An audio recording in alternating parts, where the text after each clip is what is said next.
Ladies and gentlemen, boys and girls, welcome to Hollywood After Dark. My name is Matt Jarbo. Today is the 7th of February, 2022. It's going to be a wild show tonight talking about Luke Skywalker. Is there a problem or am I overthinking it? A little bit of National Treasure 3 news, a couple of little things popping up, and of course, whatever's on your mind. So why don't we dive right the hell into the show, Hollywood After Dark. Let's fucking go.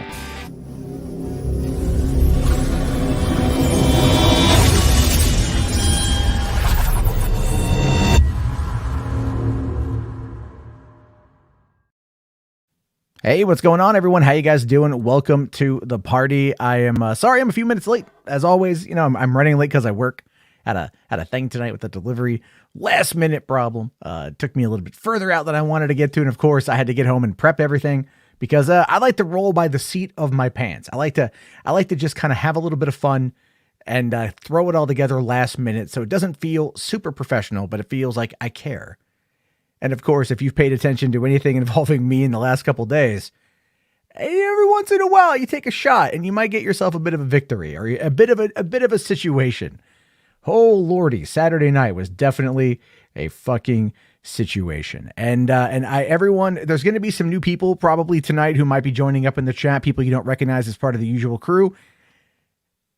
That's going to be interesting to say the very, very, very least on that one. And, but I'm glad to be back talking with you guys about movies. I might be joined tonight by my usual cavalcade of characters. They have the link, they have the invite, they might be coming on. And if not, we're still going to be breaking it all down. That's just what I like to do here. Thank you all very much for that. Oh, Jesus, we got ourselves a $20 super chat right off the bat. Thank you, Rational Skeptic. Says here, on this week's episode of Boulder Talk Radio Panel, guests include Armored Skeptic, Shoe on Head, JJ Talks, wow, Edgy Sphinx, Curiosity, Kraut Undoomed, Skeptic Feminist, aka Russian Deadpool, if he's out of prison. Wow, those are some names. The only one I've actually spoken with recently is Kraut. The other one, I mean, Russian Deadpool, he's definitely locked up. He ain't getting out. He committed a crime. And everyone else, I don't know. I haven't heard some of those names in a long, long, long time. But there we go on that. Thank you very much for the $20 super chat. Like I said, it was definitely a wild weekend. I'll just give you guys a brief rundown of what happened. So there's some people that I'm not a big fan of that were beefing. And I had a bit of an issue with them a couple of years ago, right? If any of you know my lore, my history. So I just kind of jokingly sent out a $3 super chat offering to host the debate. Both accepted. So within 15 minutes, it was like, well, okay, I guess I'm not playing Cyberpunk 2077 tonight. I'm going to be doing this. And like 4.5 hours later, one of the craziest things I had ever seen happened. And so my other channel, which has been slowly dying for years, has now gone up over 1,000 new subscribers. And it's weird. Still don't know if I'm going to do anything with it. I probably won't, but it is what it is. That being said, let's get into the stuff tonight. We have ourselves first up again. If you guys haven't already checked out Podio Commentary, I know I've been shilling it a lot. YouTube.com/Podio Commentary. I am working on that. Saturday night, things got out of control. That's the whole reason. I was working on it Saturday night and it got detoured. Don't worry though, it's still coming, still going to be The Fugitive. Will be later on this week. I'm getting the jab, I'm getting the booster. So I'll have a couple days home just to kind of rest and recoup from that because I know it's going to kick my ass. So I'll be able to dive on in and get that one absolutely put together. Still debating if I want to do it live or do it pre-recorded. I'm middling around with that information right now. If you guys haven't already realized, you can call in 24 hours a day, 7 days a week to give me your thoughts, give me your opinions on our call-in line. That is 323-305-4101, 323-305-4101. And I do answer them. I do like to listen to them, and I like to hear your thoughts. I like to hear everything you guys have to say about this. So I appreciate you guys calling on in. With that one, I know a lot of people in the chat are going to be talking about the Saturday night stream. Lord Slugger says it's like the no way home for the internet blood sport community. It kind of was. It kind of was. And again, it's very fascinating to see how things went down with that. And I've kind of kept my head down since then, just because, you know what? I did what I did. I am okay with everything being kind of where it's at. And I feel good. I feel absolutely good. I'll tell you this though. Because Darth Scipio here says, Matt Jarbo also has a feud with EVS and Jeremy Griggs of G&G. Sure, I would host it. Why not? Actually, Jeremy of G&G hit me up. He DM'd me and he was like, hey, all beef aside, this is insane. And I was like, yep. So, I mean, him and I are, I guess, on cordial terms on that particular whole thing. So it's all, there's two guys having a debate. I moderated it. It's over on the Matt Jarbo channel. You guys can listen to it. The first hour and 20 minutes are really all that's necessary. Other than that, it goes into a gigantic shit show. So there we go on that one. So, all right, why don't we Void Dragon? Hey, I haven't seen you in a long time. Void Dragon says, I love the stream, Matt. Good nostalgia trip from the good old days. Glad to see you still doing stuff on that channel. Yeah, man. I mean, this channel I've been building up with the live streams and everything else, and I really enjoy doing it. The other stuff, I don't quite know what to do with it just yet. I had a whole other plan in mind, and then things just kind of came down. They came down a whole other different fucking way. But again, that's all internet shit. This is all movie shit. It is what it is on that one. So I do want to dive into the news off the bat because, you know, I wanted to change up a bit of how I do the show, right? Obviously, I have some news to cover, obviously. But one of the things that I've been thinking a lot about is like kind of how to make it more engaging just with you guys, the audience, right? Like how we can get into these conversations. And so I want to like pose more questions and I want to like, you know, bring up topics and kind of do more deep dives into certain things and be able to just have those very interesting movie themed conversations. Cause those are when I'm having the most fun is when we can get into that kind of stuff. And in the meantime, this is one that's been on my mind, right? Cause I watched, by the way, there will be spoilers for the Book of Boba Fett. All right. There will be spoilers from the Book of Boba Fett, and the Mandalorian. So if you haven't seen them yet, well, come back after you have. But there's been a lot going on with that in regards to Luke Skywalker and the Uncanny Valley and what Lucasfilm is planning and the technical achievements and things like that. There's a lot going on with it. And I want to kind of talk about what I view as the Luke Skywalker problem, because while it's cool, we are definitely going to get something where, you know, it's going to, I think, eventually put Lucasfilm in the corner. And that, of course, is going to be something where we're going to have that conversation when it happens. So we're going to get to that here in the meantime. Here, Drained Old School says we need a Luke series ASAP. I don't know, man. Wait till I get done with my points. Maybe we will, maybe we won't. I don't quite know.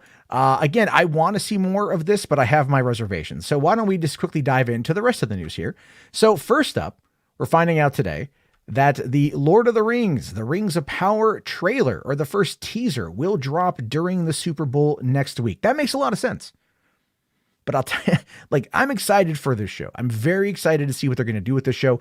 I really want to see what's going to come out of that Tolkien universe, what they're going to be able to kind of get away with. Because here's the thing. At the end of the day, not everyone is going to be happy.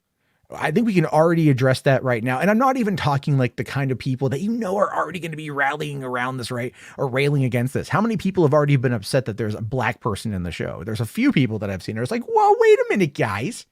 Tolkien never wrote a black person in there. What are you doing? This is, you know, I mean, all that nonsense, right? People that are just afraid of anyone that's not their translucent skin color freak out at this kind of shit. So, and I don't care if it serves the story, it serves the story. And you know what? Having diversity in everything is not the end of the fucking world. Now, if there were like, you know, crayon heads, pierced, tattooed, hipster looking individuals rolling through Hobbiton, I might have a little bit of a problem with that. I actually have a pretty big problem with that. Like, don't contemporize this shit. You know, they didn't go through like a weird hippie phase with the hobbits. They were pretty chill people. You know, they were farmers and shit. They're not fucking hipsters. All right. Now, if they did something like that, I'd definitely have a problem. If they're not doing something like that, it's going to be, you know, I think it's going to be okay. Now, H-Barts here does say it better be good. Got to keep not only Tolkien look, but Peter Jackson's. No, 100% H-Barts. You are 100% correct. And thank you for the $5 super chat. It has to be good. And it does have to look like it's from Peter Jackson's mind. And that's also going to be a big problem because a lot of people out there are going to be looking at this like they're spending how much is they're spending like $1 billion for this whole thing is what I've been hearing, roughly $1 billion for everything. And if they don't do it like that, if they don't find a way to push like the storytelling forward and they don't have a good, competent story, that's going to be an issue. Now, I will say this though, and that no one's talking about this yet, but I actually did this brought it up last year. And I think it was like the very first Podio commentary that I did, which was on Prometheus. And it might have been one of the first ones I did. But anyway, the two guys who are show running the Lord of the Rings show worked with Ridley Scott on Prometheus, I think. Or maybe it was Covenant. I don't know. I gotta go look again through everything. But like these guys have never like directed anything that we know about. They have like no real credits to their name. And they are the ones that are show running the Lord of the Rings show. Like that is something that should absolutely be talked about because it's definitely a little bit on the crazy side. These are people that, you know, don't have, from what I can gather, a lot of publicly made available experience. And again, I'll do more of a deep dive into this. Maybe we'll do a Lord of the Rings deep dive. We'll do like an iceberg on it or something like that. What we know. And maybe I'll do that by the end of the week or something. But these guys are a little bit kind of crazy. But anyway, what we know here is that this first trailer will drop. I am so hyped for this freaking show. I cannot wait to see this show. I know it's going to piss off a lot of people. I just want to go back into Middle Earth. I don't know the Middle Age, right? I don't know this, the Second Age, I think is what it is, right? These stories, I'm not too familiar with them, but I'm excited to see what they do with this because they're spending so much fucking money, right? They're making so much fucking money on this thing that it's going to be crazy. Now, HWAD here does bring up another point. Thank you again for the $5 super chat, buddy. I really thank you for that one. Now he says here, don't make it Game of Thrones. Either Lord of the Rings is not Game of Thrones. It's better. It started it. And it's also Tolkien finished his books. True. But what we're talking about here is okay. So this is where it's going to get a little bit on the wild side. And I think you need to kind of like bear with me on this one. What you have is a television adaptation of a previous, of like kind of like unfinished stories.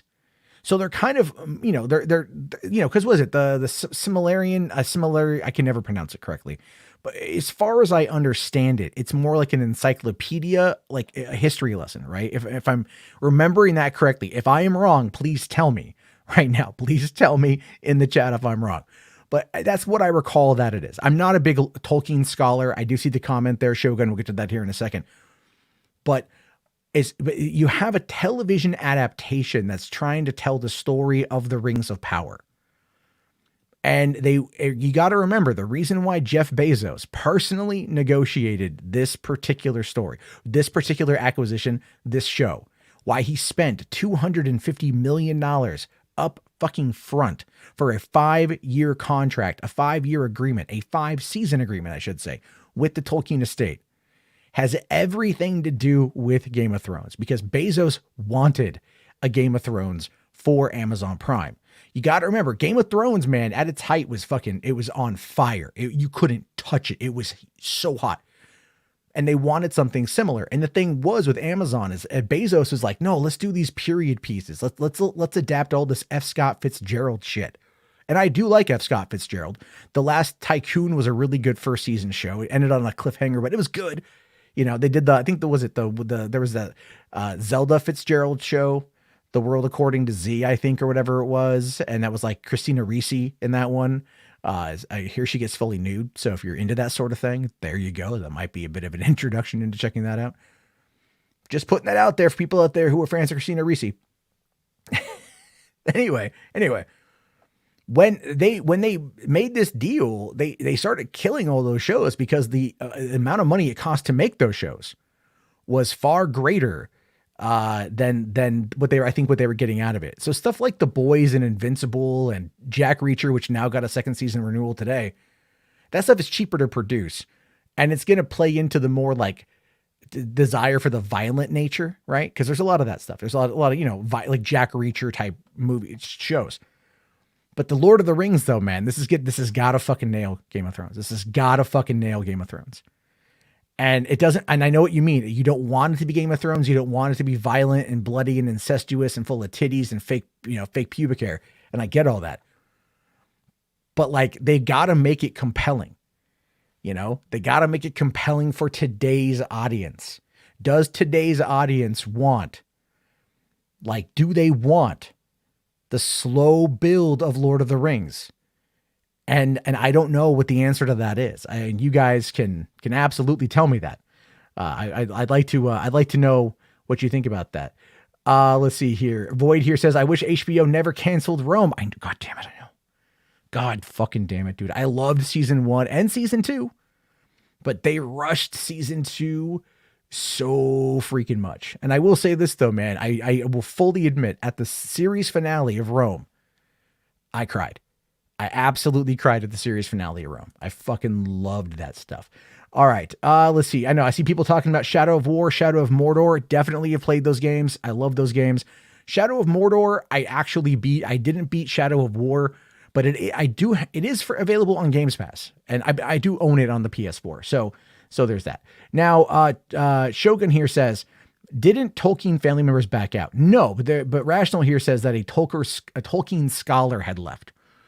I don't know the full details of that. I haven't done a lot of research into it. Again, maybe we'll iceberg this motherfucker in a couple days. So maybe we'll do that. Maybe we'll dive in at the end of the week. I'll spend the week looking up, getting information together, and we'll do a nice deep dive into this show before the trailer drops this upcoming Sunday. Either way, man, I'm excited to see where this thing goes. I'm excited to see what's going to be happening with this. And we'll have to wait and see. Now, Rational here also says Amazon should have done a Warhammer 40K live action because it's essentially Game of Thrones in space. Dude, they've already optioned one. The Command Unit, when he comes in and talks about Warhammer 40K, he's mentioned it's like the Eisenhorn books or something like that, or that character. Again, got to look into that a bit more. But Amazon has that. Amazon also is working on a Fallout adaptation, which we just got a little bit of information on a couple weeks ago. Surprisingly, after I brought it up on a live stream, just saying the next day they dropped info. Not saying Hollywood insiders listen to Hollywood After Dark, but I'm saying that they should, because I have my 2 fingers on the prostate of pop culture. Right up in there, right to the left. Just wiggle it a little bit. Get happy. Anyway, so there's that. Geeks here says, Lord of the Rings stream, sign me up, buddy. Hell yeah. Hell yeah. There's a lot going on with Amazon right now. I mean, I know a lot of people are focused on HBO Max or whatever, but like I'm telling you, Amazon is building up to some serious shit, and I'm very excited for more. So, all right, let's keep going, because here's something that's kind of fascinating, right? The Batman today, Warner Brothers, and I believe IMAX dropped this image right here. This is the IMAX poster for the Batman. Not entirely too sure how I feel about it, if I'm being honest with you. Not entirely too sure how I feel about this IMAX poster. It feels very retro, which I understand is kind of the point. It feels more grounded than what we would maybe expect from like a more of a new age Batman or newer age Batman, but I still don't quite know how this makes me feel. Like I enjoy the watercoloring. I enjoy the different scenes, what they're showing us with like Riddler, Catwoman, and Alfred and Penguin and everything else. I don't know. I'm not too sure. Yeah, I agree with Reed here. It looks like the 70s or 80s. Shogun here says, busy much. I completely agree with Shogun on that one. Shiftygism here says, it looks like some high school art student made that. Yeah, kind of. It is. It's something about this doesn't really speak to me. It just isn't really like, the Watcher here says, whoa, it feels very noir psycho. And that is true. This is not something I'm against having on my wall. And I may not have to wait to get it, because what we are finding out today is that Fandango announced that Warner Brothers is doing a Batman fan first premiere exclusively in IMAX on Tuesday, March 1st. So like 3 weeks from now. Now, granted, that's only a couple days before the movie comes out. However, that is still a couple days to go. And that is at least 1 day to be able to go and check this thing out. So as soon as these tickets become available, I am definitely going to be buying mine. I found out that it is available near me. I will be able to go and see it. I'm very excited to go and see it, especially in IMAX, because I haven't gone to an IMAX movie since like Rise of Skywalker. So I think it will be a lot of fun to check this one out. I really am excited to see what they do with the, what's it called? The stagecraft technology for that one there. Mystic Shadows here says, I hope people enjoyed this movie. From what I've been hearing, people are going to enjoy it. There was one thing I saw today on Twitter. I didn't get a screenshot of it, but I should have. This one woman from like from Australia wrote this like op-ed, in some Australian newspaper about how this movie is nearly 3 hours long, and like it offended her on a personal level. And then she spends the entirety of the article more or less like comparing it with other freaking things, with other freaking people, other movies. Like, this movie was only 107 minutes long. It doesn't, Of course, she's Australian, sounds nothing like that. But still, what the fuck kind of shit is that, man? I'll have to do that. RBK asks, are you purchasing your IMAX tickets for the first? I am. As soon as it is available, I will drop my monies and I will get my hands on those tickets, you guys. I'm going to go see the fucking Batman. I'm very excited to see the Batman. I'm very excited because, look, the thing is, I'll be fair. I fucking want to see, a Ben Affleck movie. I want to see a Ben Affleck Batman film. I've been wanting that for years. He's my favorite Batman. But at the end of the day, at the end of the damn day, I'm going to be excited to see whatever comes out of this. I think it's going to be a lot of fun. But I'll tell you what I'm not excited to see. What I think is an abomination unto Christ our Lord is whatever the fuck this thing is. This Little Caesars Batman pizza. It's a fucking promotional tie-in. Obviously for the movie. I mean, look, it doesn't look anything like this in real life. I've seen some pictures floating around on social media. I've seen some of this stuff floating around out there a little bit. It is utterly terrible what they're doing with this thing. And it is, yeah, like this is a thing. So I don't know. I might get it just for shits and grins. I might order it because like what, $5-6 or whatever. So yeah, Geeks here says, plus it's been 5 years or 5 or more years since the standalone Batman movie. Dude, it's been 10 years. It hasn't been 5+ years. It has been 10 years this summer since we got a standalone Batman movie. The Dark Knight Rises was July 2012. So this is the first one in 10 years. We've only had 2 other theatrical appearances with Batman. And then in 2022, we're getting 3 Batman on the big screen.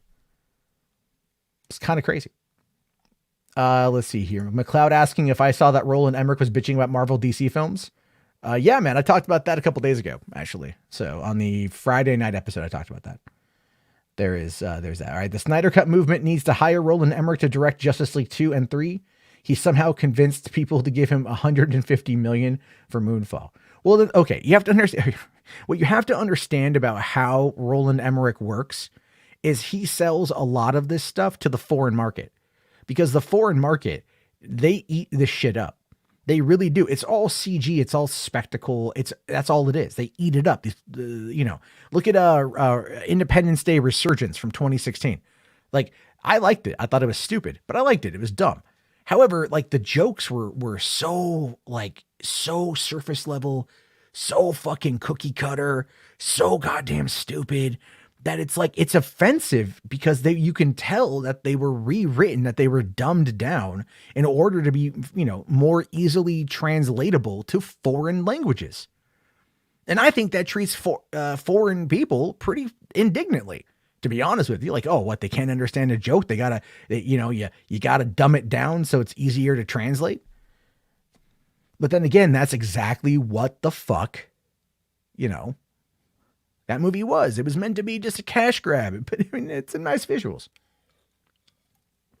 Although I will admit, my favorite Roland Emmerich movie as of late has been 2012. All right. Woody Harrelson as a crackpot conspiracy theorist living off the grid in Yellowstone. And of course, the caldera volcano goes off and stuff. Because that's a crazy story. I've actually written it, believe it or not, I actually plotted out a story about what would happen if that volcano did erupt. But what caused it to erupt was like something foreign. That's all I'll say.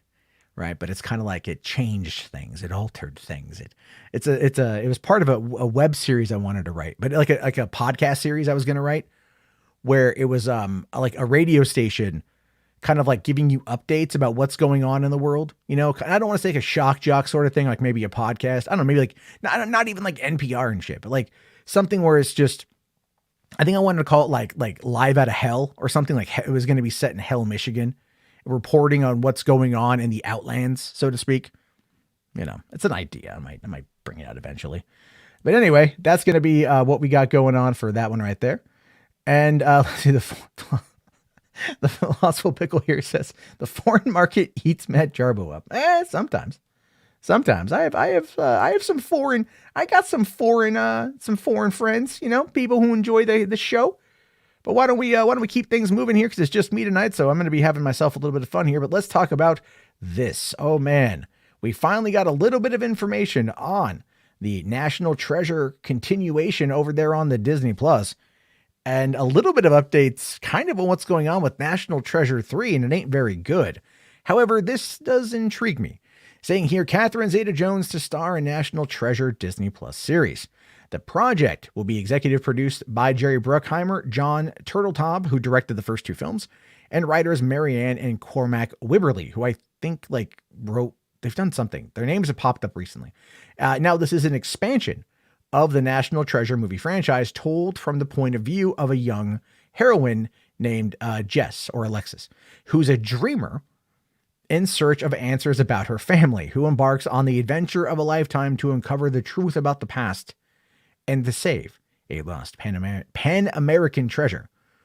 Now, that's kind of a cool setup, I'm not going to lie. But the thing is, though, you know the people out there that are going to see the word dreamer, and they're gonna jump on that. They're going to attack that. They're going to hate on that. They're gonna shit on it. They're gonna dump on it because God forbid it's not about a straight white man. God forbid it's not about a straight, red-blooded American male with a bulging penis full of piss and vinegar and cum to fight an ancient evil and find a treasure. I got no fucking idea. But Jesus Christ. You know, the kind of people whose mentalities and maturities are locked up in cages at the border are going to hate this shit. But I think it's an interesting concept. Now, here's what we know. Oscar winner Catherine Zeta-Jones will play Billy, a badass billionaire black market antiquities expert and treasure hunter who lives by her own code. She transformed herself from a penniless orphan to a shrewd, stylish businesswoman and adventurer. Billy is used to getting what she wants, and she wants the Pan-American treasure, but not just for the money. This treasure has deeper stakes for her.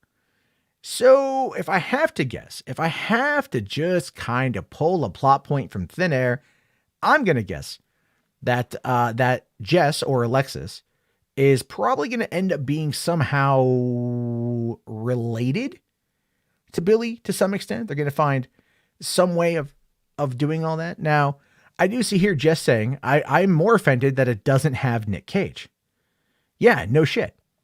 Right? No shit. But it's entirely possible that it will. Right? Like, there's entirely possible that it will. We'll talk about that here in a second. But at the end of the day, what we know here is that the pilot episode of National Treasure is going to be written by the Wibberleys and directed by Mira Nair. We don't know what she's done. And the production is set to begin this month in Baton Rouge. Now, we've been hearing about this show for a while, and a lot of people have been really asking. In fact, I did a video about National Treasure 3 a while ago. That gets comments at least multiple times a week. They want to know what the hell's going on with number 3. We've been hearing about it. Everyone wants to see Nick Cage come back. They want to see Diane Kruger come back. Maybe even John Voight. Never mind. Did he die in the last one? I forget. It's been forever since I've seen it. You know, but it's like, obviously these movies are a lot of fun and people like them, and they're definitely like adventure-esque, Indiana Jones-esque. And I think right now we need something like that. You know, we need that big kind of crazy over the top globe-trotting treasure hunting adventure. Throw in a splash of Nazis to get punched in the face, and you know what? You've got a recipe for a grand old fucking time. But Diane Kruger, she's not too sure about this. In a recent update from January 6th, so actually just a month ago, Diane Kruger says here that it isn't too likely at this point. In fact, her quote says this: "I really don't know. No one ever contacted me about a third one, so I don't know. I feel like at this point we're way too old. I don't know. I mean, I would say never, but it's been a minute, you know." Now, we do know that there is supposed to be a third movie. We absolutely know that there is going to be a third film. They've talked about this for a while. I think what's going to happen is that this show is going to tie into the third movie that's going to come out on Disney Plus. I think with the way the theaters have been changing, with the way everything has been changing, with how everything has been growing, and I don't even want to say evolving, but kind of devolving to an extent. Part of what we know is that they want to build up these franchises for Disney Plus because that is where the fucking money is going to come from. So if they do a show like this, and with this particular show, they go, okay, great, we're going to sit there and establish a new hero, a new villain, and then, but you're going to need help at the end. You're going to need help. And here comes Nick Cage and Diane Kruger and the team. And I agree. Let's see here. I agree with Geek Studio. Says we need a National Treasure trilogy. Completely agree. Geeky Nerd here makes a joke. I'm going to steal the president's NFT. That doesn't, I wouldn't be surprised if that's a thing. I'm not even making that up. I would not be surprised if there is a fucking NFT joke in this motherfucker. That is what the buddy's been up to. Right? I forget their character names, but it's like Justin guy, the guy right there. Riley, I think his name is, right. Cause he wrote a book about America's secrets in the second one, and Area 51 was part of that. So, I wouldn't be surprised if he was all in on the crypto NFT thing. But I do think that they're going to end up finding a way to do this to where they incorporate it, because I think they've realized at this point, if you find a way to incorporate the past into the new stuff and you do it in a right enough way, man, people will fucking flock to it. People will absolutely fucking flock to it. Look at Spider-Man No Way Home. All right. Look at what they were attempting to do with the sequel trilogy of passing the torch. They failed on that. Don't get me wrong. But if you can find a way to do nostalgia correctly, you are absolutely positively going to make your fan base a lot happier. And that is just the reality of it, right? That is literally the reality of it. Hold on here. I saw someone asking for the Discord link. Let me just post that in there and then pin that so you guys can enter the Discord if you want. It is definitely a chill Discord, so no drama shit in there, really. We just keep it chill. So thank you all for that. But again, I'm thinking look, man, I really want to see what's going to happen with this, but I don't know. I really, honest to God, do not know what they're going to do with it next. So let me just quickly double check one thing here. Okay. All right. So why don't we get into the top story of the night? Like I said, I want to have a discussion about Luke Skywalker. I want to have a discussion about what I view is the problem with Luke Skywalker, at least now in his current state on Disney Plus. Now we get a look here at the two iterations of the technology that brought Luke back to life. You can see that there is a lot that actually does look like Mark Hamill. It does have that vibe, does have that feel, even if the hair is a little off, especially in the new thing. But what we got here, obviously is this shot here from The Mandalorian season 2 finale. This made grown men cry. This right here, this look right here made grown ass men cry. I will fully admit, guys, I'm fucking one of them. I completely broke down crying in a good way. I was just tearful. It was one of those things where I'm like, holy shit. I was not entirely too sure what this was going to be like. And I really, really, really liked what they did with it. Even though it wasn't perfect, it still had the feeling and the emotion and everything else. And watching the making of the season 2 finale, I thought that was pretty fantastic. And it gave us a lot of insight into how they did it, because what we also got was this updated look here. Now, the reason why this is important, at least for the etymology of the character of how this whole thing came to be, this is a deep fake, right? This is the original here. This is the deep fake. And then this gives you a better comparison. There's a YouTuber by the name of Shamook who decided to use deepfake technology and fix Luke.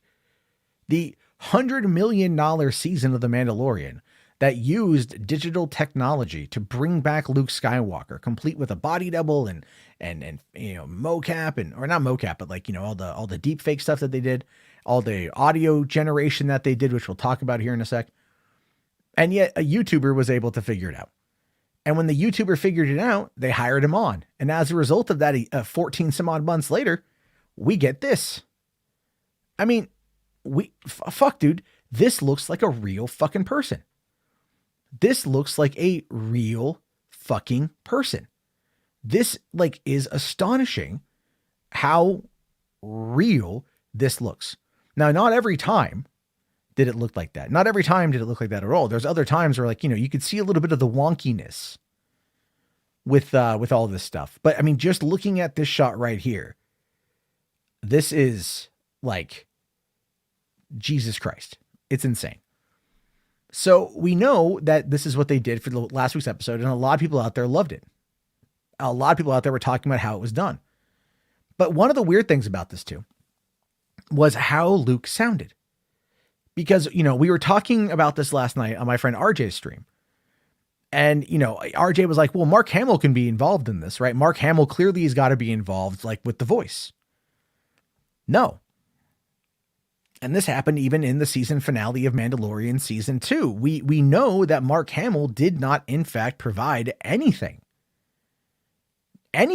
for it. They shot him for that making of documentary. They had him there while they did it. I'm sure they did a quick take with him in order to have that footage, but that was nothing that they used. So this is coming in from Gizmodo that says there's a reason why the voice was the way it was. And it was the fact that Mark Hamill did not record any new dialogue for his return. Presumably, just as the visual effects evolved for his return in episode 6 of the Book of Boba Fett, it didn't hear either.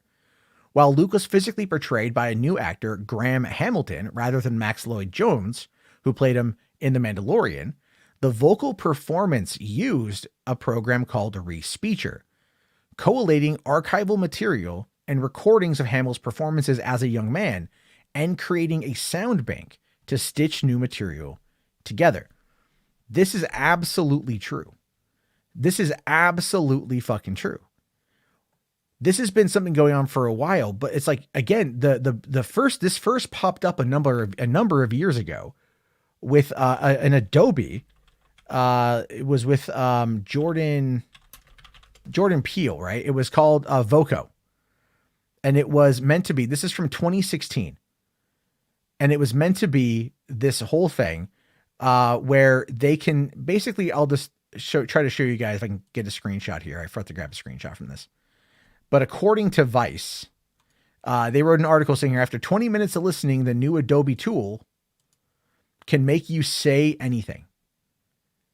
Right? It's really true. You upload a 20-minute vocal profile of yourself, and you can then, the system will analyze it. The system will process it, and it will be able to some extent to duplicate the sounds your voice makes in your vocal pattern.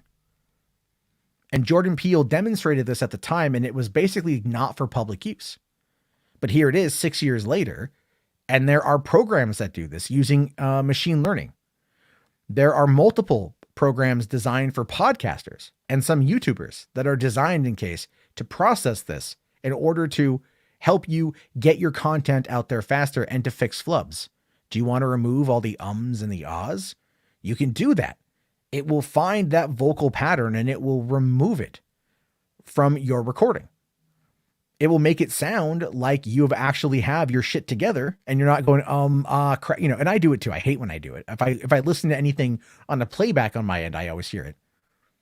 But this is a reality. And this Respeecher is just one of a few things. Now, the show's sound editor, Matthew Wood, explained that it's a neural network you feed information into and it learns. So he says, I had archival material from Mark in that era. We had clean recorded ADR from the original films, a book on tape he had done from those eras, and then also Star Wars radio plays he had done back in the time. I was able to get clean recordings of that, feed it into the system, and they were able to slice it up and feed their neural network to learn this data. I mean, like, they had a lot to choose from here. Now, Pickle here says, I thought that they could only use specific lines from the archives. His dialogue felt very generic this episode. Felt like they didn't have much to choose from. No. They did. They absolutely did have this stuff to choose from. And they made it work, but I think they're also still experimenting with what it is, right? They're still very much experimenting with how far the technology can go.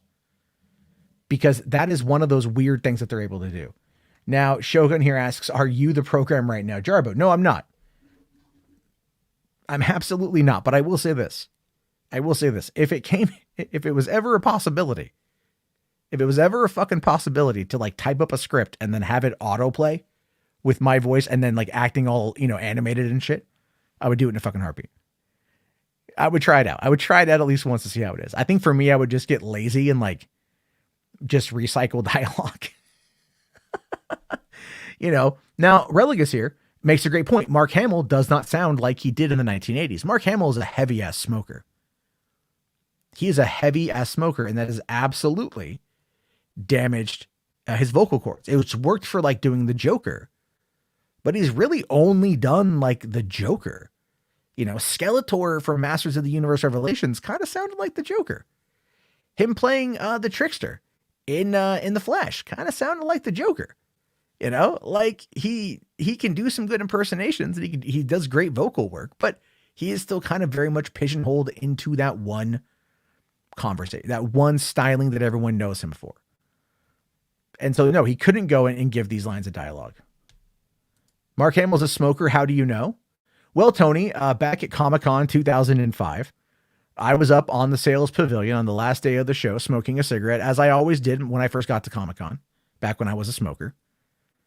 I'm up there and I'm just enjoying the nice July San Diego morning weather. And I look over and I see this head poke out from behind a pillar and look at me. And I kind of catch it out of the corner of my eye, and I look over and I'm like, huh, okay. And then the head bobs back behind the pillar. And I'm like, that's fucking weird. I mean, okay. And then I notice it happens again. And it happens a couple times. And I'm like, who the fuck is this guy eyeballing me, man? I'm just out there by myself smoking a cig. I'm chilling. I'm doing my thing. I'm hungover from the night before. I just want to, finish this and go inside.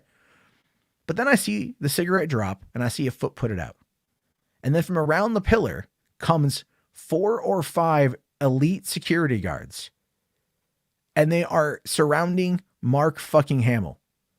And Mark Hamill is just eyeballing me the entire time he is walking from where he was smoking to the door. And I'm like, why is Mark Hamill eyeballing me right now? Like, what the fuck did I do to Mark Hamill? Did I piss in his fucking Cheerios? I have no idea. Then it dawns on me. I look down. I forgot. This was Comic-Con 2005. Star Wars Battlefront was coming out in a few months. I had played the demo of the game. They gave me a Star Wars Battlefront t-shirt. So I am wearing a t-shirt with a giant Stormtrooper fucking helmet on it. So he was looking at me, wondering if I was going to charge at him like a fat nerd bull and bomb him for an autograph or something. Because at the time he had a booth where he was charging $90 fucking for a photo. $90 for a photo is what he was charging back in 2005. And fuck no, I wasn't going to pay that shit. But that's how I know Mark Hamill was a smoker, because I watched him do it and he was paranoid and eyeballing me and shit. Anyway, I'm not even making that up. That's a fucking true ass story, man. That's a true ass story. Really is. But when it comes also to this particular thing, there's another element of it we need to discuss. And it's actually kind of the problem I had with the episode as well, the episode arc. And this is coming in from a Collider article saying the Book of Boba Fett, why what Luke Skywalker did makes total sense for his character. Now tonight, and this is actually one of the reasons why I was a little bit late, and I have no idea if they're watching right now, but if they are, hello. I was picking up an order from Panda Express, and there were 3 girls there waiting for their food, and one of them was wearing a Star Wars shirt. And as they were coming out, as I was coming out, and I put the food away, and they were walking up, and I actually stopped them and said, hey, can I ask you guys a question? I'm going to be doing a live stream about Luke Skywalker here in a little bit. And, have you guys seen The Mandalorian or Book of Boba Fett? And they're like, oh yeah, 100%. And I asked them, like, how do you feel about Luke Skywalker? And they're like, it looks great, but like, it's kind of weird. And especially his character felt weird. His character didn't feel like Luke Skywalker to them. And it's kind of like that with me as well. But this is what the article says. It says, Chapter 6 of the Book of Boba Fett, From the Desert Comes a Stranger, has Star Wars fans buzzing for a variety of reasons. The return of Grogu and a beautifully deep-faked Luke Skywalker are certainly at the top of the list. But some viewers were left with a bad taste in their mouth at the end when Luke presents Grogu with a heartbreaking ultimatum. Continue to train as a Jedi or return to Din Djarin. How could Luke, who famously refused to give up on his own father, be so rigid in his following of the Jedi Code? Would he be more sympathetic to Grogu in regards to his obvious connection to his surrogate father? given what we know about where Luke is in his character development, the main source for his belief system and how his story concludes, it actually makes a lot of sense. Now, if you look at the way things have gone, oh, hey, what's going on, Ash? How you doing? This is Ash. She was the one wearing the Star Wars shirt. Hey, I'm glad you guys are here. Hope you enjoyed your meal. Welcome to the party. You know, all I'm saying is like, there's a lot there with this. It's kind of like the way in my mind that they set this whole thing up was that, you know, again, I felt Luke was kind of a dick at the end of that thing because it didn't make a lot of sense. He knew that the Jedi had failed. He knew that the Jedi had made a lot of mistakes, and it kind of felt like he was here doing it again. But then again, time is cyclical in Star Wars, and events have a tendency of repeating themselves because people out there really don't learn. Now, the ending of the article, because it kind of goes back to the whole Skywalker saga, but the end of the article makes a good point. And it says here, talking about The Last Jedi, because everything will tie back into The Last fucking Jedi. That's what they do with it. Now it says, as part of Rey's second lesson while training with Luke on Ahch-To, he gives her a painful, honest viewpoint of the Jedi, saying, now that they're extinct, the Jedi are romanticized, deified. But if you strip away the myth and look at their deeds, the legacy of the Jedi is failure, hypocrisy, hubris. At the height of their powers, they allowed Darth Sidious to rise, create the Empire, and wipe them out. It was a Jedi Master who was responsible for the training and creation of Darth Vader. And that's very true. That's very true. And we know about what happens to Luke at the end. I still think it's a bullshit ending. That's never going to change, but okay, I can live with it. Not happy with it, because if we're getting more Luke now, I think that's going to make up for it. And that's kind of my fear. My fear with what Disney's planning to do with this is to more or less, it's not retcon the sequel trilogy. It's not to retcon it, because they ain't going to retcon shit. What they're going to do, though, is they're going to give us a lot of Luke Skywalker to the point of where it might become over fucking saturated. And I think that's going to be the problem. Because here's the thing. As awesome as Luke looks in the episode, and he looks absolutely fucking amazing in the episode, as great as he looks, at no point in time is he a real person. I mean, yeah, there's the actor, Graham Hamilton, right, who's playing him. But the performance is not real. The deep fake is not the actor Graham Hamilton. The voice is not Mark Hamill now. It's Mark Hamill from the 70s and early 80s. It is not a real performance. Now, while that is cool, right? It's great to see this on the forefront of technology. It's great to see all of this on the forefront of technology. It's uncanny to an extent because you know deep down it is not real. And I'm wondering if they're testing this all out now on something that is so nostalgic and so wanted and so beloved. Like I said, bringing him back brought grown-ass men to tears, myself included. I can't help but ask the question if they're taking it too far. Right? Shogun here says, are they going to milk it dry? Right? Yeah, maybe. Probably. It's Disney. You know? So, I mean, like, that's the thing. I really wonder what's going to happen with this. Rational here says, Dave Filoni will only allow Luke when it matters to the overall story. And I believe that. I believe that. I have faith in the storytellers. But again, I'm kind of, I'm with Reed on this one. You know, I hope we get back to we get back to have a Boba Fett series, right? I want to know what's going to be happening with that tomorrow night at the season finale. Now, one particular VFX expert on Twitter, when asked about Boba having a badass moment, like in Mando season 2, the guy was like, just wait and see. So I think it's going to be a lot of Boba Fett in tomorrow night's episode. I don't know how long it's going to be. I know Rodriguez is directing it. We're going to have to wait and see on that one there. But here we go, guys, because there's still a little bit more to get to here. But before we do all that, I want to drop the number there. We'll do some voicemail calls at the very end, because I'm running. I'm almost at the end of all this, and we can do some voicemail calls before I wrap it up tonight.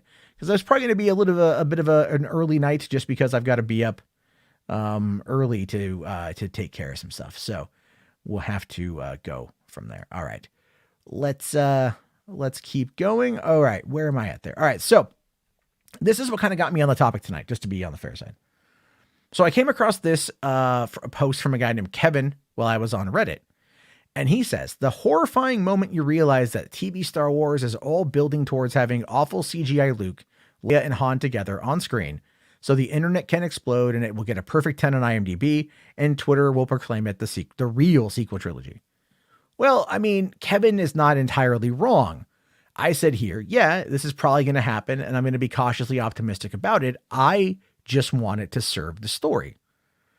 And yes, it makes absolute sense at this point in time that what they're going to do is they're going to build towards having the three of them together. Now, this is my complaint with it overall, is I want them to cast new actors. I want Sebastian Stan as Luke. I want Alden Ehrenreich as Han. And I don't know who they would get to play younger Leia, because here's the fucking thing, you guys. Yes, the technology is there. Yes, it's cool to see. Yes, it's like, wow, oh my God, they actually were able to pull it off. Holy shit. But you know that they're not going to be real performers. You know, and I think probably maybe one of the best examples of this, and it's not even really a comparison, but like I think you guys might know where I'm coming from, is look at Squid Game.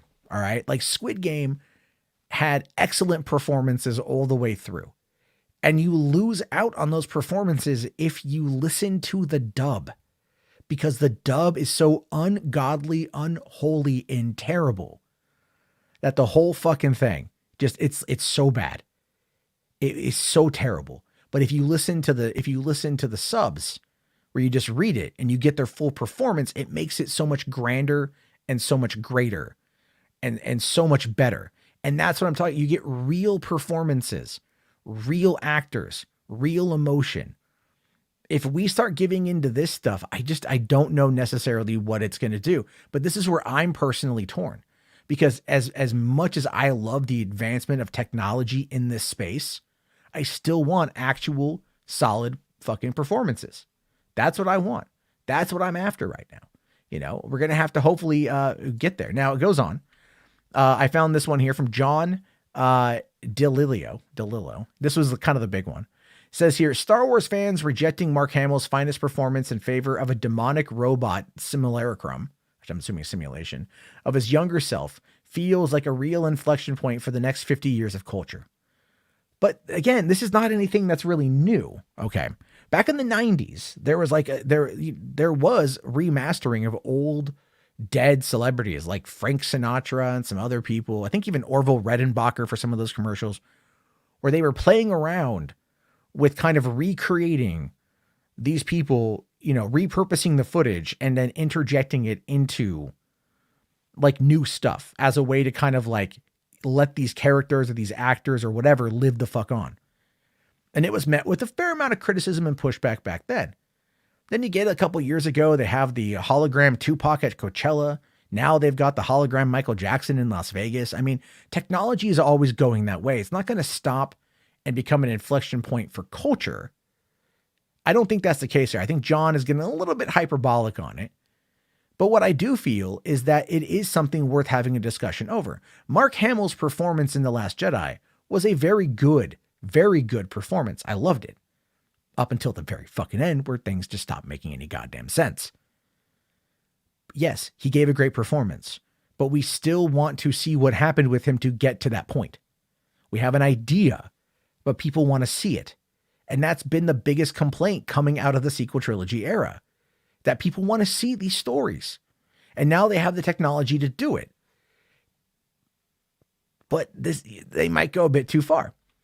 Alexis Moore here says, I'm glad that adult Star Wars fans who saw old Mark Hamill in The Last Jedi and were mad that they had to think about aging and the fact that we're going to die someday can now look at eternally young CGI Luke Skywalker in the Boba Fett show and feel safer about how we're 28 forever.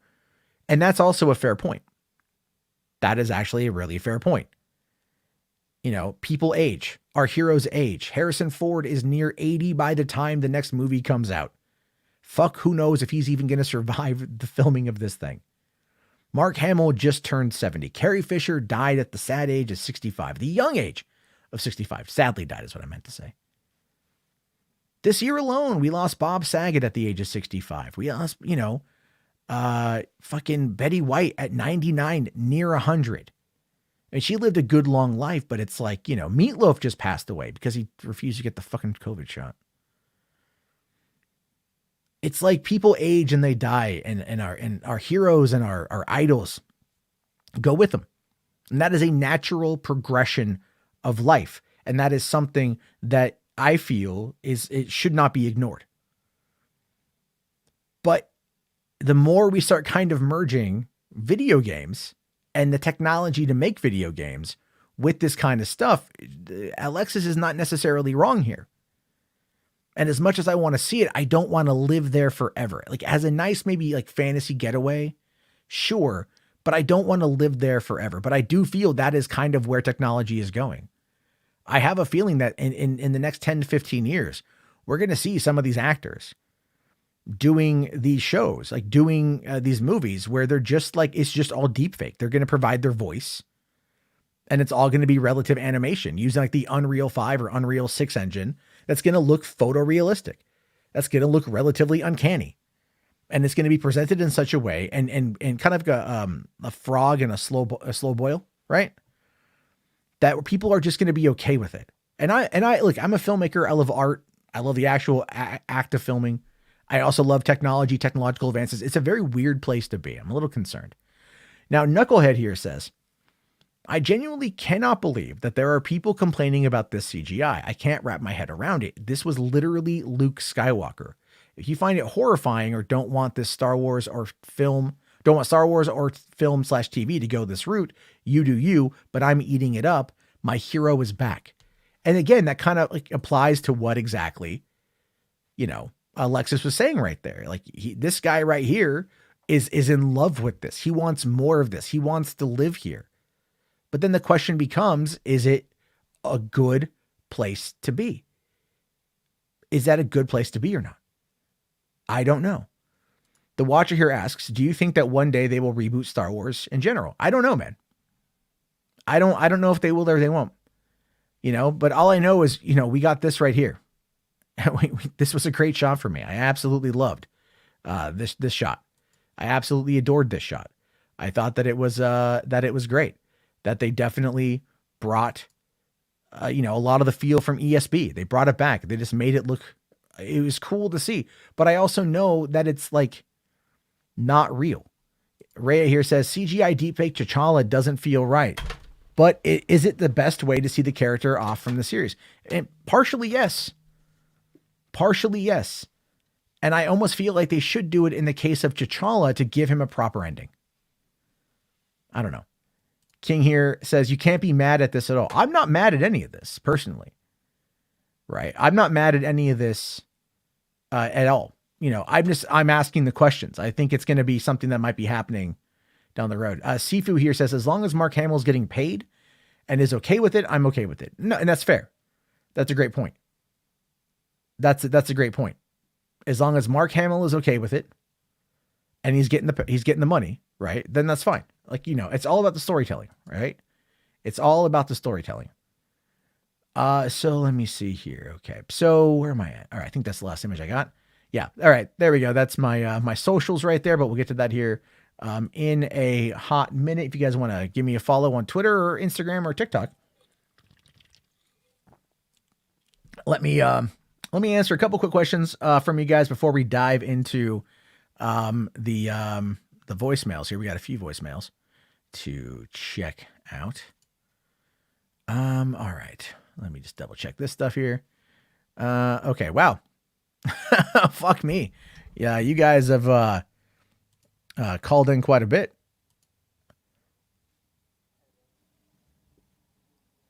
All right. I don't know what that one is. Okay. I have to kind of screen a couple of these ones, I think a little bit. All right. Yeah. So we'll just get into there's a lot there. Oh, hold on. Okay, let's see. What's up, Jarbo, by the way? Is it the same group that said the sequels are non-canon and this is not my Luke and this is not my Ahsoka, this is not my Cad Bane? Seriously, haters hate everything. I mean, there are quite a lot of people who don't like it. And yeah, it's kind of part of that same group and shit. Look, I'll say this, man. I thought Cad Bane was legit. Like, I freaked out. The girls I was even talking to tonight, we were all geeking out over Cad Bane. Not only popping up in Book of Boba Fett, but popping up in Bad Batch. Like I'm telling you, man, Cad Bane has so many fans. So like, give us more Cad Bane. 100% give us more Cad Bane. So, all right, we got, there's actually like 10 voicemails to get to. Holy shit. We're going to have to get to this one here. So let me quickly bring this up as I prep that whole thing. Really, really wanting StreamYard to give me the opportunity to kind of have multiple tabs that are brought up, but it's all good. It's all good. I'm hoping people talk loud enough. If it's not loud, you have to let me know. And everything. Okay. All right. We in the solo layout. Should be good. Okay. It is now voicemail time. And we got, let's see. I don't know. This was coming in from the 562 area code. Let's see what they have to say. Oh, they're Matt Jarvis. All right. That's just, that's just, you know, anyway, I don't know what this next one. Again, there might be some interesting people calling on in that may not entirely be on point here. We'll have to see here. All right, let's try this one here. Hey, Jarbo. Obviously it's Kira again. Let me if you guys can hear this. Sorry. But you know, after the you know, sort of mixed success with Bill and Ted 3, and then you know, the obviously negative response to the new Matrix movie, do you think Keanu Reeves is going to knock it out of the park with John Wick 4? Because, I mean, everyone seems to obviously like that film franchise. So, just wanted your thoughts. That's all. Have a good one, man. Talk to you later. All right. Thank you very much, Kira. Yeah, look, here's the thing, man. Bill and Ted 3, I thought was great. I loved it. I thought I had so much fun with Face the Music. And yeah, it wasn't like, you know, that's a hard movie to follow up. It really is, because again, you're not going to please everyone, but with what we got, especially with the inclusion of like Samara Weaving, I really enjoyed the whole thing. I thought it was really great and loved it. But again, so it was kind of mixed, you know, and the Matrix Revelations or Resurrections is kind of also mixed. I haven't seen it yet. I just haven't watched it. I know I'm a big Matrix fan. I think something about it was like, you know, it's kind of weird. At the time, like, you know, like one of my best friends had just passed away, and like, I haven't even watched season 5 of F is for Family yet, because I'm just kind of like not wanting to like go into something I know is the finale. It's weird. I'm just kind of like not there yet. It's a personal thing. But no, John Wick is John Wick, and and they've been expanding the lore slowly but surely, and the fan base has been growing and growing. The first movie came out in like October of 2014, did okay, did very well on home video. The second one came out in February of 2017. And then the third one came out in May of 2019, I think. And it did very well up against Detective Pikachu. Like, I think it was $150 some million opening weekend or some shit like that. Maybe not that much, but it was definitely a lot of money. And then they greenlit 4 and 5, and they're doing reshoots on 4 right now. And look, no, John Wick is like Keanu in his element. You know, it's like, hey, it's Keanu, but he's killing everybody. So I'll be absolutely fine. It'll be absolutely fine. But thank you very much for calling on in. I do appreciate that there, buddy. All right. So let's see. We have this one here from an unknown number. Hello, Mr. Matt Jarba. I was wondering if you could talk about on your show why Marvel's so better than DC right now, and what the future plans for DC look like, and what do you think's going to happen when the Batman comes out, and what do you think of Robert Pattinson playing Batman? If you get a chance to answer any of these questions on air on your stream, that'd be greatly appreciated. All right, you have a good night, Mr. Jarbo. Thank you for that one. I think Marvel has just got a plan. That's it. I think Marvel's got a plan. I think DC has not been able to get a plan or pull their heads out their ass, really. So yeah, that's what I feel about that. I feel ultimately Marvel will figure it out faster than DC, because they have one voice, one person overseeing everything. It's a unified vision under a very talented and charismatic leader, you know? So it just makes all the sense in the world. Whereas DC like can't even figure out how to put its freaking pants on. Marvel's already out there, like dressed, showered, fucking mowing the lawn and building a barn. You know, I guess terrible analogy, but you get my point. So I really do appreciate that one. All right, we got this one here from the 562 area code. Let's see. Regarding Boba Fett, some people like character development, and Boba Fett wants to be a general.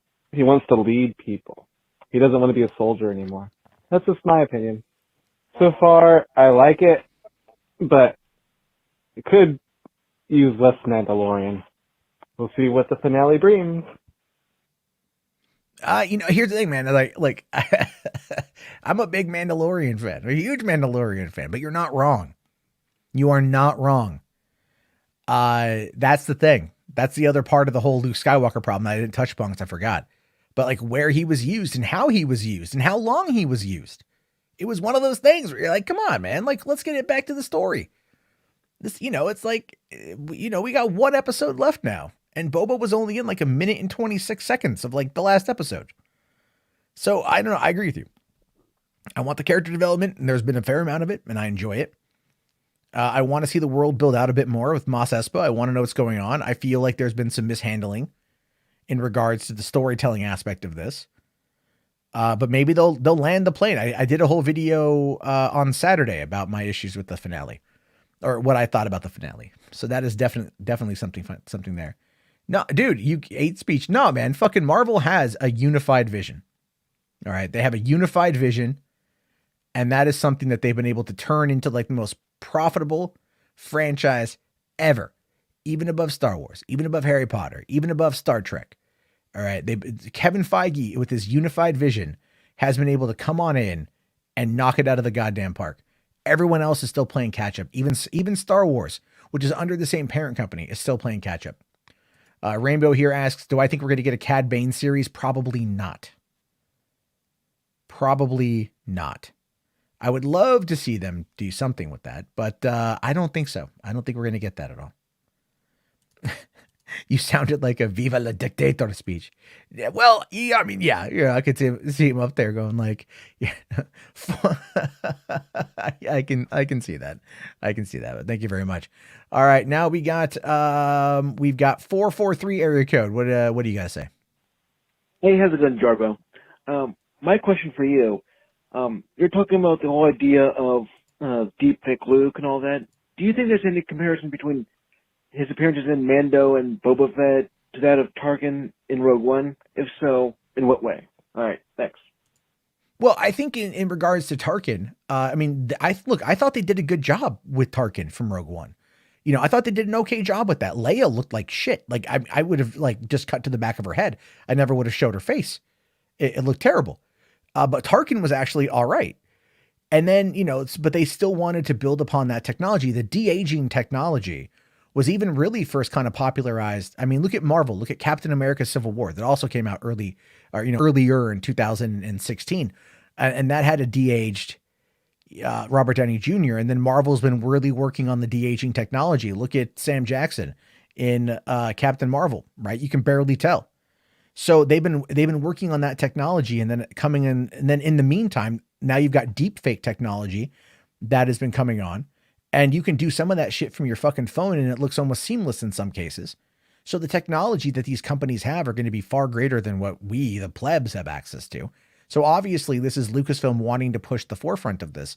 And not only with stagecraft technology pushing the visual side of things, they want to probably also be able to sell this as a software, or as a service, or as a feature when other companies go to Lucasfilm ILM and get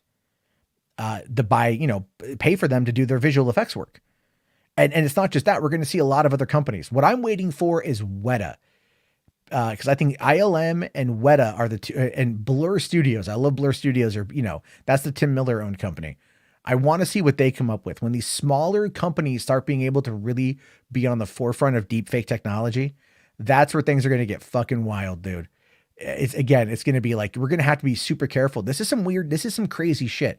Like imagine if they're able to take some of this stuff and make it sound and look like it's really coming from somebody. How do you know in some of these situations? I mean, again, I'm kind of going off the deep end on this one, but like, look at like fucking, like look at Russia. Like what if Russia's trying to do the deep fake stuff to like get, to try shit. I mean, and how many people who are going to get caught saying stupid things are just going to be like, that wasn't me. That was deep fake, fair amount of that actually, I think it's going to be a thing. Let's see. The fourth here says deep fake looks better than DH. Absolutely. Absolutely. But it's always, again, going to be the progression of the technology. So, we're going to definitely get something from there. All right. We got this one here from John from Vegas. Well, hey, it's John from Vegas. And my opinion about Star Wars is I'll take anything because I saw Star Wars when I was 8 years old, and I went through the drought between the decades of no Star Wars, and we just stuck rereading the books all the time. The CGI stuff, I like it because there's going to be stories that in between the movies that are more interesting than the movies. So the CGI stuff, that's just going to get better and better and better. And Disney Studios, they don't want to pay actors anything. They're the old studios of the 1930s, So I think the real push for the deep fakes is not to pay the actors decent money. That's just my opinion. All right, bye. You know what? I don't think you're wrong, John. It will be cheaper to pay likeness rights than it will be to pay them for 6 months of their life to do the performance work. When you can have an actor go into a mocap setting and do that, think about how much money they're going to save. And that's, like I said, that's what I was talking about earlier too. So yeah, I mean, this is obviously going to tie into Disney's bottom line in some way or another down the road. We'll have to definitely wait and see on that one there. We got this one here. I don't know, from the 616. Says here, Max Rebo is God. All right, there you go, folks. Max Rebo is God. Max Rebo. It's God. Of course, we're gonna find out what's gonna be happening with Max Rebo. Hopefully, this week we're all concerned for where Max Rebo is on the whole thing. We're gonna have to, with any luck, get ourselves back to we're all gonna be very, very excited for Max Rebo when all of that ends up coming back together. Let me just get this page back up here. Okay. So cool. All right, guys, that actually kind of, we can do a couple quick questions out of the chat. And then I'm going to wrap it up here a little quick tonight. I'm going to try to do these a little bit shorter. Like, when it's just me, I can just do them a little bit on the shorter side, which is great. I again appreciate everyone who's tuned in tonight. You guys, we had about 100 people. That was pretty good. So let's see here. All right. Let's see here. What do you think about the Bob Chapek news? You DM me. I'm going to look into that tomorrow, man. But yeah, Chapek, if they want Chapek out, and I talked about that too. It's not that I know the headline you sent me was, or maybe it was Skywalker Brian who sent it to me, that was talking about how there's, like, what is it? They said the magic is gone, right? The magic of it all is gone. But the reality of it is like, it's been gone for a while, but they're going to use that as a way to out Chapek. Chapek is done, I think. You sent in one as well. Let me double check that. There's a couple troll ones that I got there, buddy. So I wanted to, I did not, I didn't get to all of them, but I'll try to find, whichever one might be there. Let's see. I don't know. So I have to take a look. Anyway, you can always call in tomorrow night. We'll do them again tomorrow night. Appreciate that one. That H Barts, I knew that was you. Since you were at home tonight, they thought you'd leave a voicemail. Well, you got to let me know when you're home, and we'll do we'll definitely do, we'll do a call-in stream one night. That will be fucking interesting. I got a free super chat. Let me double check that here. I did not, again, I don't see them here, so you guys got to tell me. So thank you all so much, for letting me know when that comes up. Okay. H Barts here has been an IMAX member for 9 months, dude. Thank you so much. Says here, I don't think Luke is going to make Grogu choose between the two since he wanted to divert from the Jedi old ways. I do think it's a test, but I don't think he's going to he may not be a dick about it. But it's definitely going to be a test. So we're gonna have to wait and see how that whole thing plays out here, very, very, very soon. Geeks here says, I hope Chapek is gone. I can't stand him. I mean, Chapek, look, man, all Chapek has to do is just go like, look, we're going to be doing all this IP shit. And if it makes a lot of money, they're all going to be happy. So, but yeah, I agree with Reed here. A lot of Disney fans don't stand Chapek as well. No, they don't. They don't. A lot of people I talk to very much hate Bob Chapek. They very much are against him, and they do not want to see him continue in any capacity. So we'll have to wait and see that one. But all right, guys, I think that's going to wrap it up for tonight. If you guys want to, again, help support the channel, one of the best ways to do that is to follow me on social media or to share it around.